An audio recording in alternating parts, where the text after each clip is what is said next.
কোনো মেসেজ দিবে ভিডিওতে ফ্রি ভিসা বলতে কোনো ভিসা নাই। আসলে ভিসার দাম বর্তমানে মানে তো আসতে এত টাকা খরচ হয় না, তারপরেও মনে করলেন যে ভিসা এই দেশে মনে করলেন যে বিক্রি হয়, বিভিন্ন হাতে যায়, এক একটা ভিসা দেখা গেছে 3-4 হাতে যায়।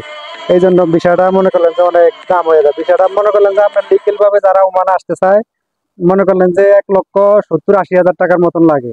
এটা মনে করলেন যে কয়েক কয়েক হাতে যায় ভিসাটা, এই জন্য মনে করলেন যে কেউ 3 লাখ 4 লাখ টাকা তো কি খরচ হয় এই ওমানে আসতে। আসসালামু আলাইকুম, সবাইকে ঈদ মোবারক। আরো একটা নতুন ভিডিওতে আপনাদের স্বাগতম। আজকে আমরা অন্য এক ভাইয়ের ভিডিও নিব, দেখা যাক ভাই কি বলে।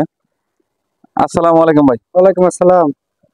কেমন আছেন? এই তো ভাই আলহামদুলিল্লাহ ভালো আছি, আপনি ভালো আছেন? ঈদ মোবারক, সবাইকে ঈদ মোবারক। ঈদ মোবারক। হ্যাঁ, ঈদ মোবারক। আপনাকে ঈদ মোবারক। হুম। তো ভাই, আপনার দেশের বাড়ি কোথায়? আমার দেশের বাড়ি হইলো ভাই ভোলা জেলা। কত সালে ওমান আসছেন আপনি? ওমান আইছি 2017 সালে, পড়ায় আমার 7 বছর শেষ হয়েছে ওমানে আসা। 7 বছর হয়ে গেছে। হ্যাঁ ভাই, ওমানে আসা 7 বছর হয়েছে। ওই সময় আসতে আপনার কত টাকা লাগছে? আমার পড়ায় মনে করলেন যে 2,50,000 টাকার মতন ওমানে আইতে খরচ হয়েছে। আপনি কি দালালের মাধ্যমে ওমান আসছিলেন? না, আমি দালালের মাধ্যমে আসি নাই, আমার ফ্যামিলির মাধ্যমে আসছি আমি ওমানে। আসলে ভিসার দাম বর্তমানে ওমানে তো আসতে এত টাকা খরচ হয় না, তারপরেও মনে করলেন যে ভিসা এই দেশে মনে করলেন যে বিক্রি হয়, বিভিন্ন হাতে যায়, এক একটা ভিসা দেখা গেছে 3-4 হাতে যায়।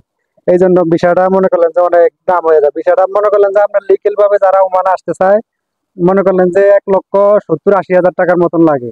এটা মনে করলেন যে কয়েক কয়েক হাতে যায় ভিসাটা, এই জন্য মনে করলেন যে কেউ 3 লাখ 4 লাখ টাকা তো কি খরচ হয় এই ওমানে আসতে। আহ, ভালো। তো বর্তমানে মানে কাজের অবস্থা?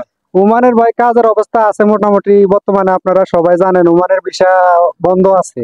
এই জন্য মোটামুটি কামের একটু চাহিদা ভালো আছে, আর বেতনও মোটামুটি ভালো আছে। আর ওমানে তো মনে করলেন যে কাম একটু কম, এখন লোক যেহেতু কম এই জন্য কাজের চাহিদা একটু বেশি। আর না হলে মনে করলেন যে ওমানের যে পরিস্থিতি, এই দেশে কোনো কোম্পানি নাই, কিছু নাই, মনে করলেন যে মানুষ আইন না এভাবে ছাইরা রাখে। আপনি কি কাজ করেন বর্তমানে? আমি ভাই বর্তমানে বিল্ডিং এর কাজ করি, আমি যেটাকে কনস্ট্রাকশনের কাজ করা বলা হয়। এই দেশে যারা আছেন আসলে সবাই বুঝবেন এটা। এটা ওমানের কোন জায়গা? আমি বর্তমান ওমান ইব্রিতে আছি। ইব্রি, হ্যাঁ? ইব্রি জেলার ভিতরে আছি। তো যারা ওমান আসতে চায় তাদের জন্য কি পরামর্শ? তারা কি কাজ শিখাইলে তারা টাকা কামাতে পারবো বেশি? যারা মনে করলেন যে বর্তমানে নতুন যারা ওমানে আসবেন অবশ্যই 2 থেকে 3টা কাজ শিখে আসবেন। যেমন আপনার কারেন্টের কাজ আছে, তারপরে যে মেশনের কাজ যেটাকে আছে, তারপরে প্লাম্বারের কাজ আছে। মানে যে কোনো যেটা শিখেন, যে কোনো একটা কাজ শিখে আসবেন, অবশ্যই আপনার ভালো একটা স্যালারি হবে। আর কাজ না শিখে আসলে আপনি মনে করলেন যে এই জায়গায় ওই জায়গায় কাজ করবেন, আপনার কষ্ট হইব, কষ্টও বেশি হইব। আর আপনার যে দেনা মানে যে ঋণ করে আসবেন দেশ থেকে, এটা মনে করলেন যে শোধ দিতে পারবেন না, বহুত লেট হইব, আপনার সংসার চালাইতে কষ্ট হইব, মানে সব দিক দিয়ে আপনার একটা না একটা ঝামেলা হইব। হ্যাঁ, ডিপ্লিকেশন অবশ্যই পড়বেন যে কোনো। তাই আমি সবাইকে একটা পরামর্শ দিব, আপনারা যারা মানে আসতে চান, যে কোনো জায়গায় যাইতে চান, অবশ্যই একটা কাজ শিখে যাবেন, ভালো একটা কোম্পানি দেখে যাবেন। অবশ্যই আপনার দেনাগুলা করবেন, দেশ থেকে যে ঋণ করে আসবেন, অবশ্যই এটা আপনার দ্রুত গতিতে শোধ হয়ে যাবে। হ্যাঁ ভাই, বুঝতে পারছি। আচ্ছা, আপনি সর্বোচ্চ কত টাকা ইনকাম করছেন এক মাসে? সর্বোচ্চ এক মাসে মনে করলেন যে আমি 1 লাখ টাকা তলাকে ইনকাম করছি ওমান শহরে। ফ্রি ভিসা বলতে কি কোনো কথা আছে? না ভাই, ওমানে যে অনেকেই ফ্রি ভিসা আসতে চান। আসলে আমি আপনাদেরকে একটা আজকে গুরুত্বপূর্ণ মেসেজ দিব এই ভিডিওতে। ফ্রি ভিসা বলতে কোনো ভিসা নাই। এটা হইলো আপনার ভিসাটা, ফ্রি ভিসা বলতে আপনারে আনবো এই দেশে, এটা কোনো কোম্পানি নাই। আপনার আইন না একজনের আন্ডারে ছাইড়ে দিব, আপনি টুকে টুকে কাজ করতে হইব। আপনার যেটা আমি আপনাদেরকে একটা বুঝাইতে আছি, ছাগল যেরকম মাঠে নিয়ে মনে করলেন যে রাখালে ছাইড়া দেয়, ফ্রি ভিসা হইলো এরকম একটা জিনিস, আপনার আইন না দেশে ছাইড়ে দিব।